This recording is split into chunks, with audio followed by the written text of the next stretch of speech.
Morning বন্ধুরা, সবাই কেমন আছো? আশা করি সবাই ভালো আছো, আমিও ভালো আছি। আর এখন কটা বাজে? 8টা বাজে। 8টা থেকে ব্লগটা শুরু করলাম। আর অনেক গরম, কী বলতো, গরমে অসহ্য লাগছে, ভালো লাগছে না। আর এখন খাওয়া দাওয়া নিয়ে সবাই দর্শন করে আর করে বেরোচ্ছি। চলো বাকি কি বাজার এনেছে তোমাদের সাথে একটু শেয়ার করি। বন্ধুরা, এগুলো কিন্তু মাঠের কলমি শাক।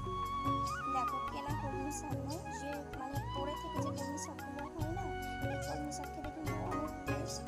আর এই কলমি শাক খাওয়া অনেক ভালো, যেটা জমিতে আমাদের লাগানো হয় না সার দেওয়ার থেকে এই কলমি শাক খাওয়া কিন্তু অনেক ভালো। দেখো, এই কলমি শাক মাটিতে আমাদের হয়েছিল। আর আম এনেছে, পুজো আম এনেছে, কচু এনেছে, কাটি কচু এনেছে, কাটি কচু। আর আম এনেছে। আর চলো দেখাই। আর এর ভেতরে দেখো, একটা গোটা আস্ত মুরগি এনেছে, জানতো কটা মুরগি এনেছে। একজন দেখো, এই যে ভেতরে কলমি শাক খাচ্ছে।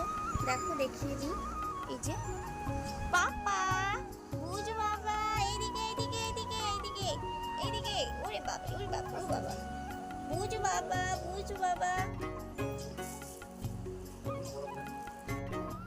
এখানে দেখো, বাজার থেকে কিন্তু গরম গরম চপ আর বেগুনি নিয়ে চলে আসছে। আর আমি একটা থালার মধ্যে ঢেলে ফেলেছি। আর সত্যি কথা বলতে না, চপ আর বেগুনি এত মুচমুচে না। আর অনেকটা দিন গরম বলে না খাওয়া হয়নি, তো আজকে সকালবেলা এনেছে তোমাদের দাদাভাই। আর আমার জন্য আইসক্রিমও এনেছে। আর কি বলবো, তার জন্য কিন্তু মানে লোভটা সামলাতে পারলাম না, আমি কিন্তু খেয়েই নিলাম।